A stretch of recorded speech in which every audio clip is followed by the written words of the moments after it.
Gagawa tayo ng feta cheese wrap. Ayan. Ito yung ating feta cheese. Lagay natin ang ating egg. Maglalagay din tayo ng paprika. Ayan. Ito naman yung ating wrap. Ayan. Gawin natin crunchy kaunti. Ganito na siya, guys. Ang ating feta. Ayan. Kailangan natin i-turn. Ayan. Nagiging crunchy na siya. Wrap natin. Okay na ating plate. Ayan. Ito naman. Okay na siya. Ito na ang ating feta cheese egg.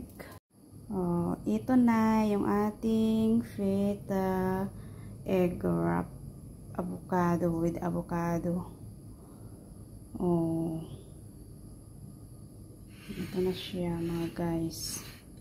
Sarap. Lime juice. Itlog.